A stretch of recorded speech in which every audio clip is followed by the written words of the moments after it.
Olá, pessoal. Eu vou apresentar esse episódio 1. A gente vai falar sobre o contexto que a Lei Geral de Proteção de Dados, em qual contexto ela está aplicado.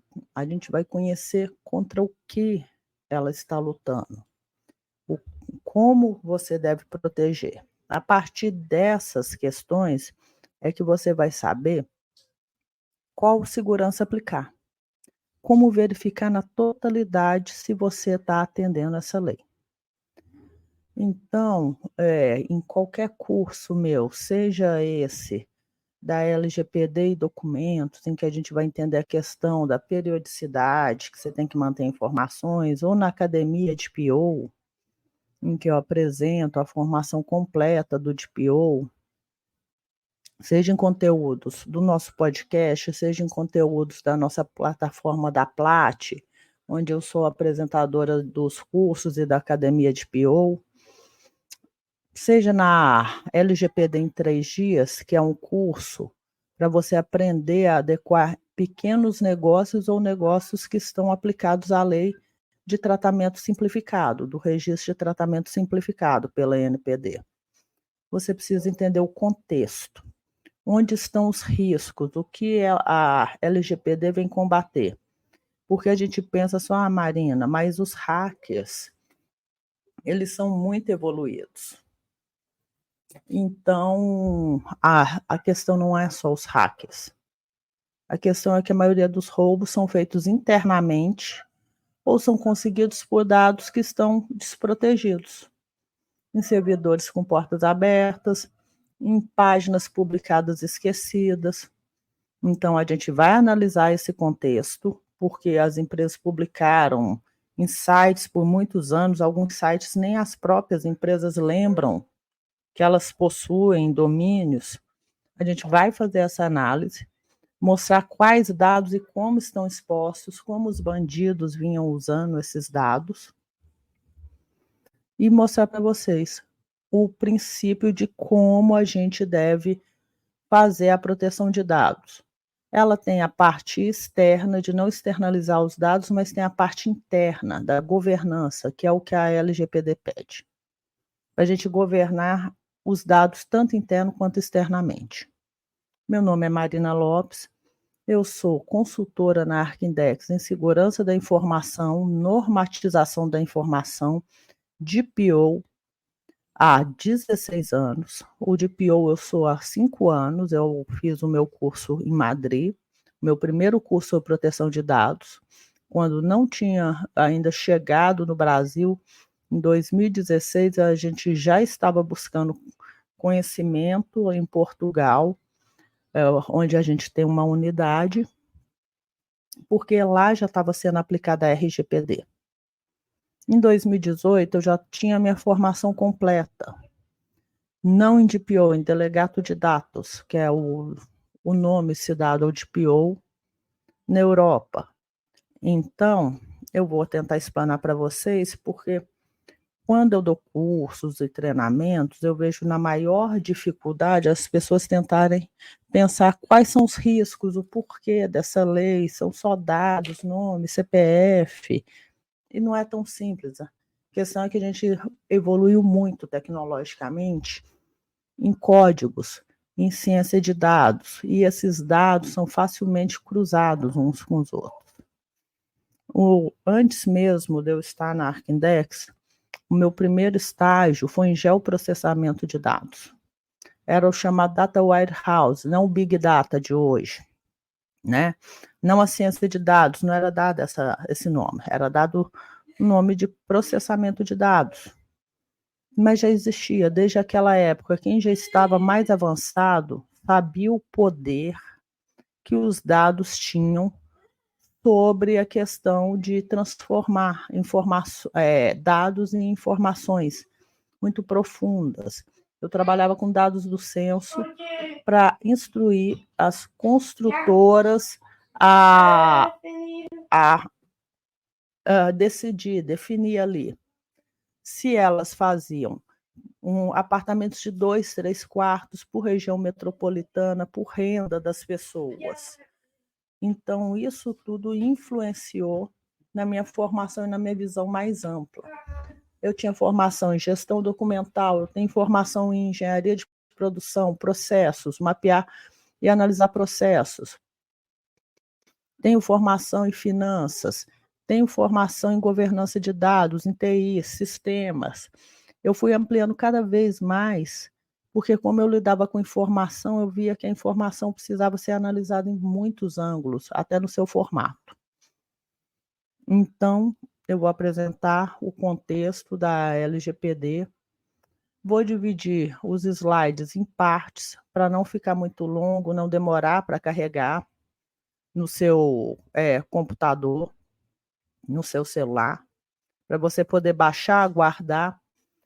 Vou cada vez aprofundar e mostrar para vocês mais o contexto. Na nossa rádio também, da festa da firma lá, a gente vai apresentar formações e notícias diárias de órgãos como a NPD, órgãos do Ministério do Trabalho, essas questões todas. Então fiquem ligados que todo dia pela rádio você recebe informações, atualizações. Nos nossos podcasts a gente comenta da semana, vai ser semanal. A gente dá um conteúdo de formação, mas nesse conteúdo de formação a gente vai montar o conteúdo comentando o que ocorreu na semana em relação à LGPD. Em qual passo está a proteção de dados? Existem já muitas denúncias, a LGPD ela está sendo aplicada, está tendo as fiscalizações. Então, as empresas têm que ficar atentas, porque o mercado mudou. Já está sendo verificado, e o pior, não precisa ser hacker, não precisa invadir base de dados. E aqui, nesse episódio de Contendo o Contexto, eu vou apresentar casos de prefeituras que não se adequaram e que estão expondo dados na web de nome, CPF, até nome, data, nome, CPF, carga horária cumprida, data de nascimento das pessoas. Eu não fiz buscas mais profundas, isso só pelo Google Search, tá? Não apliquei o Python, mas eu vou mostrar também no Python que eu posso ir numa página, num website, mapear todos os links, portas abertas e ver quais bases tem e buscar por CPF. Códigos buscando por CPF. Eu só não vou aplicá-los porque isso seria um incidente e uma infiltração de dados. Porque eles não estão visualmente abertos, tá? Se eu não conseguir chegar no link manualmente, eu não posso aplicar. Mas estão descobertos.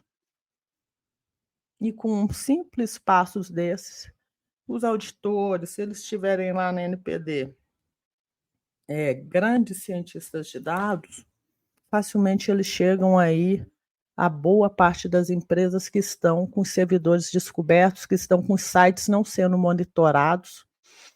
Então, muitas vezes, as empresas têm websites terceirizados com outras empresas e eles não monitoram. E a sua outra empresa vai falar o quê? Não, ela não me pediu atualização em relação a isso. Então, e isso vai causar problema, vai causar multa. E eu vou falar também dos impactos desses danos, como eles são invasivos à vida das pessoas. A gente pode achar que não, mas a gente está num mercado hoje que trafica até órgãos humanos. Na medicina, quando eu trabalhei no meu TT4, na USP, que é o treinamento técnico nível 4, que é para passar do doutorado para o pós-doutorado, uma das coisas que eu tinha que ler era uma norma europeia, porque esse estudo era entre Europas, lá, países como Alemanha, Suíça, no mundo, e países latinos, era financiado pela Europa. Mas eu era responsável por proteger, randomizar os dados e exportar os resultados para esses outros países. Eu tinha que ler leis brasileiras, leis de proteção do país, não só a LGPD. Quando eles me falaram da LGPD, eu fui, mas nessa norma aqui, ó, europeia, ela fala para eu atentar para essa lei aqui, ó, no Brasil, que é uma lei do Exército. falando sobre a proteção do território. E lá a gente, por exemplo, dados sanguíneos, né, tipo sanguíneo. Hoje a gente sabe do tráfico de órgãos, que são características como idade, tipo sanguíneo.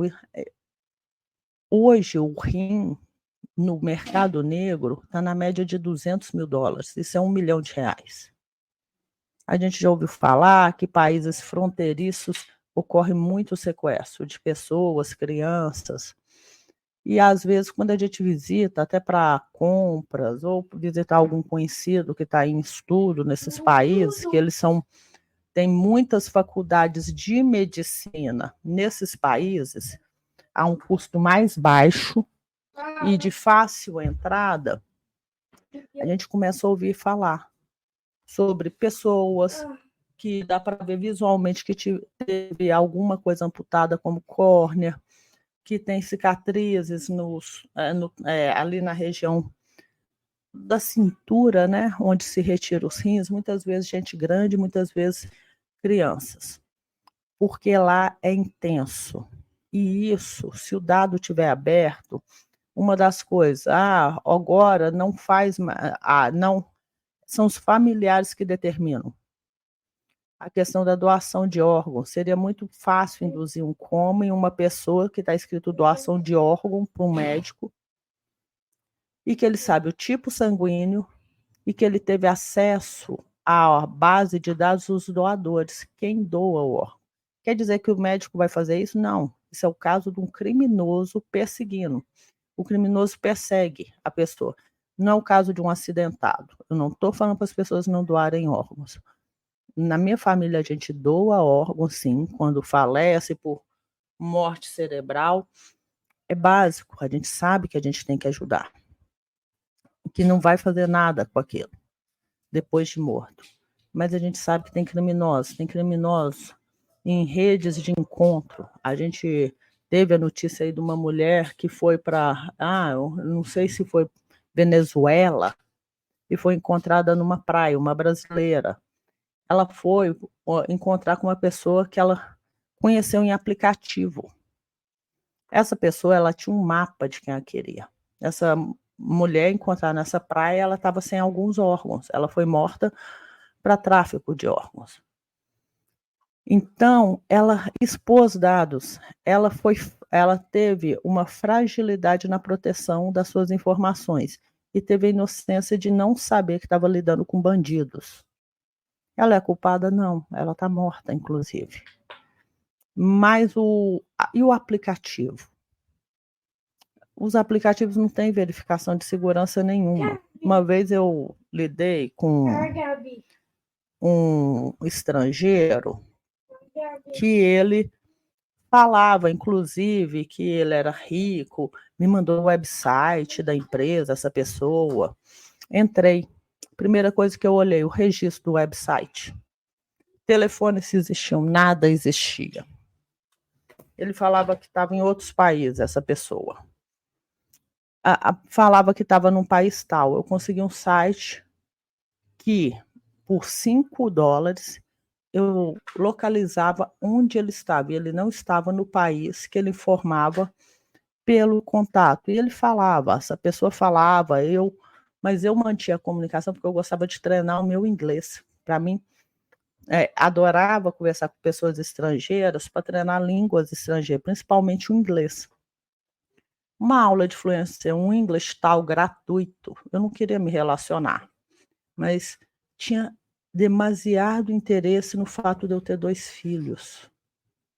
Nunca mais coloquei em nenhum aplicativo o fato de eu ter filhos, porque eu via que atraía pessoas de má índole, criminosos, que queriam ter acesso a crianças, sejam pedofilia, sejam órgãos, eu não sei. A última coisa que era é constituir uma família, novamente. Então, gente, tudo isso a gente tem que pensar. Mas só que tem pessoas que estão muito susceptíveis, frágeis, e que acabam se apegando, acreditando, não aplicando maldade. Uma das coisas já era de PO, o Instagram, ele hackeia e uma das coisas que mudou foi a questão do Pix, o sigilo. O Pix entrou no Brasil e ocorreu uma onda criminosa, o chave aleatório, e os bancos não passavam informação e não recuperavam seu dinheiro e não foram culpabilizados, porque você fez a transferência. Era roubado dados, e esses dados como que são roubados? Por simples ligações promocionais. Uma amiga minha me falou o seguinte: Marina, sabe por que as suas publicações não têm tanto acesso, não tem tanto retorno? Porque você não dá brinde. Dá brinde que você consegue os dados das pessoas. Que é o tal do conteúdo, né? O up-down, o down-sale, o up-sale. E dá brinde que aí você pega o dado que quiser. Mas quais dados eu posso pegar? Antes, qualquer um. Antes eu podia fazer o que eu quisesse.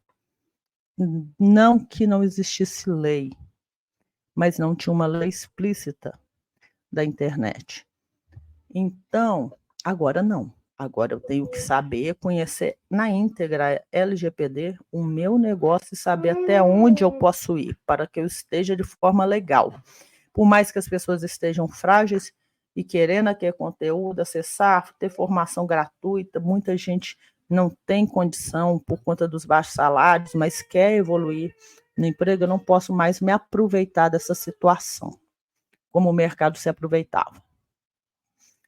E no Instagram, o que acontece? A gente vê muito hackeamento de páginas. A pessoa copia totalmente uma página e te adiciona. Mas só que eu achava que era só por essa questão. Não, muitas vezes o bandido consegue a senha. Ele rouba mesmo das pessoas, a página no Instagram. No caso meu, o cara não roubou. O cara copiou e tinha todas as fotos exatamente naquela montagem de template igual a de um primo meu, que mora na mesma rua da minha mãe, no interior. E eu tinha divorciado, estava montando meu apartamento, e ali ele estava vendendo uma televisão. Uma televisão, acho que tinha mais um móvel, negociei com ele e transferi uma quantia boa em dinheiro. Quando ele começou a me oferecer coisas a baixo custo, baixando o custo, eu comecei a desconfiar. E mandei uma mensagem para a tia dele, que é conhecida minha também, além de parente, mais conhecida mais próxima, eu tinha mais contato. E falei, olha, isso falou, cuida. Não, o Valdir teve a conta invadida. E o meu irmão falou, não, Marina, eu vi o Valdir na delegacia. Muita gente está dando queixo, falando que comprou coisa dele e não comprou. E a pessoa, então, olha, eu não tive contato depois para saber como que foi o roubo da conta dele, mas ele ainda respondeu criminalmente por um crime feito por terceiros, com uma conta que não era dele. Então, isso tudo é contexto aí da LGPD, desses dados soltos. Nessa parte 1, estou fazendo uma exposição geral, mas eu vou andar e mostrar exemplos nas partes seguintes. Exemplos e como se defender, tá? Vou mostrar também órgãos públicos, lugares que a gente ainda encontra esses dados em aberto, e já deveriam estar totalmente excluídos da internet. Aí uma amiga minha falou, há pouco tempo, Marina, eu estou desesperada, roubaram o meu Instagram. E eu perguntei como que foi. Ela me falou o seguinte, me ofereceram uma promoção de um restaurante que eu frequento. E ela preencheu e pediu um login pelo Instagram para publicar a promoção. Era uma página fake em que pegava a sua senha. Olha só, e a gente faz isso o tempo todo, né? A gente compartilha em troca de softwares gratuitos, em troca de um benefício. Mas ela estava lidando com criminosos que roubaram a conta dela, alteraram uma conta de venda de motos de leilão. Olha o perigo. Motos com 1.000, 1.500 abaixo do preço de mercado, com parcelamento facilitado para pessoas negativadas. Não existia nada. Outra vez, outro dos crimes aí da internet que pegam dados, que roubam. E no meu caso, o que eu transferi por Pix, a chave era aleatória, não tive a maldade de saber que isso ocorria, não tinha ciência. Fiz a transferência, fiz a ocorrência no banco, a ocorrência na Polícia Civil, quando eu descobri. Quando eu fui fazer a ocorrência, o policial me falou que estava na média de 150 ocorrências dia desse tipo de crime. Só aqui em Belo Horizonte. A maioria idosos.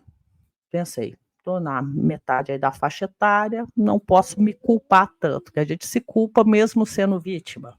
Parece que a culpa foi nossa. Inocência, mesmo eu tendo toda a formação tecnológica. E aí, nunca mais, chave aleatória. Agora tem uma lei que permite mostrar o rastreamento dos dados, para quem foi feito. Não existe mais desse anonimato que o Pix permitia. O Pix abriu um leque para bandidagem gigante. Os bandidos roubaram demais. Outra vez eu estava querendo comprar um remédio, muita gente conhece o Vivance, eu tomo ele, eu tenho TDAH, eu entrei na internet para procurar o menor preço, é um remédio muito caro. Eu já tenho remédios para os meus filhos, planos de saúde, escolas particulares, e eu precisava adquirir esse remédio e eu já estava há 2 meses sem o remédio. E esse remédio custa aí na média de 590. Eu consegui ele por 475 numa farmácia. Perguntei onde eu anexo a minha receita. Vocês coletam tudo? Não, você faz o Pix, quando for entregar para você, eles coletam. Eu não sabia que não tem como dar a saída de remédios controlados sem a receita. Paguei. Eu sou da internet desde os 19 anos. Eu não conferi o ROIS, se era sigiloso ou se tinha um nome de CNPJ. Eu só acreditei no website. E uma amiga minha próxima, que é farmacêutica, falou: Marina, você caiu num golpe, você não vai receber esse remédio. Muito antes de eu não receber. Eu falei: não é possível. Além de ser caro, eu ainda perdi o dinheiro 2 vezes. Olhei, não tinha nada, fiz queixa na polícia, não pegam o número do celular, pré-pago, cadastrado no nome de terceiro, não era nem do bandido. A internet dá o direito ao sigilo do ROIS. Empresas com sigilo do ROIS, gente, não adquiram nada. Lojas, porque é um processo internacional, você não vai conseguir acessar esses dados. E são redes criminosas. Relacionou com alguém que falou que trabalha numa empresa? Ligue, confira se no ROIS tem o cadastro naquele CNPJ. Não tem? Coloque, bloqueie aquela página e nunca mais contate aquela pessoa. São redes criminosas. Então é isso, a gente vai falar, vai apresentar o passo a passo, onde estão expostos, quais eram as questões da LGPD. Essa é a parte 1, essa explanação, porque a gente só consegue começar a pensar da importância dessa proteção de dados, que a gente faça só dados pessoais. Só a privacidade é o poder escolher sim ou não. Não, é segurança. Privacidade é segurança. É liberdade de você andar sem correr o risco de ter alguém te perseguindo, saber sua vida, te sequestrar. É a segurança de você não ser criminalizado por um crime que você não cometeu. Na web, em golpes, usando seus dados, com telefones cadastrados no seu nome, websites cadastrados no seu nome, criação de cartões em seu nome. Porque por mais que a gente bote uma verificação de segurança, eu vou mostrar que todas as verificações de segurança, com os dados que a gente ainda tem aberto na internet de algumas pessoas, é possível fazer cartões, fazer contas, fazer várias outras coisas ali e criminalizar que a pessoa, cadastros de números pré-pagos. Então, acompanhe, gente, eu vou dividir esse episódio 1 em 3 a 4 partes, vou comentando. Quem quiser comentar, pode comentar durante os vídeos. E na última parte, eu coloco ele numa transmissão ao vivo, para que vocês possam comentar e eu esclarecer todas as dúvidas, tá? Então, vou gravar agora a contextualização na parte seguinte desse episódio. E depois eu abro numa live ao vivo para todo mundo poder me perguntar o que precisar. LGPD, a gente tem sim a venda do conteúdo, nossas academias de formações, seja no especialista em documentação, seja no DPO, na academia DPO, que é a linha tanto para o arquivologista, para o bibliotecário, para a pessoa da gestão documental, e tem a academia DPO, que é para o cara tecnológico ou de processos de tecnologia, que a gente vai inserir aí, nesse contexto. Meu nome é Marina Lopes, eu sou da Arquindex, também sou treinadora oficial da Plat, aplico também, sou uma das treinadoras na OSA em Portugal, onde eu falo sobre a 27001, lá sobre a RGPD também, auxilio empresas. Então, tudo isso você vai poder acompanhar aqui nesse canal, tá? Se não quiser, através de podcast, quiser pela rádio, web, eu vou estar aí expondo aí o endereço da nossa rádio, tá? Para você acompanhar também a nossa Rádio Plat. Na Plat, festa da firma Plat, você vai poder acompanhar tudo o que você quiser sobre leis contábeis, administrativo, jurídico, seja conselho médico, seja conselho regional, seja medicina, seja data protection, tudo a gente vai comentar, as leis que saem no dia, que impactam o dia a dia da sua empresa, do seu negócio, tá? Então, vão acompanhando. Aqui nesse podcast a gente vai falar sempre uma linha de conteúdos até você virar um especialista na parte de LGPD versus documentação, e a gente comenta também na semana as notícias da LGPD, as novidades que ela está publicando. Também, à medida que a gente vai caminhando, a gente vai comentar sobre os documentos a serem criados. Mas tudo isso vocês vão ter sempre o comparativo.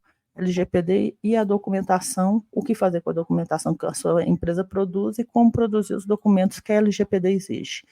Prazos legais, as leis, quando elas se conflitam, como decidir a melhor escolha de manter, finalizar o ciclo de vida do documento, destruir ou manter a informação, quais são os direitos das empresas. Mas primeiro vamos contextualizar contra o que a LGPD está atuando, onde, como ela quer proteger as pessoas, entender os riscos reais. Não são riscos suaves, tá?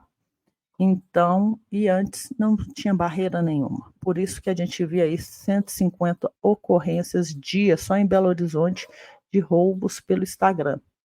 E o senhor que estava à minha frente lá estava fazendo uma ocorrência de R$ 49 mil.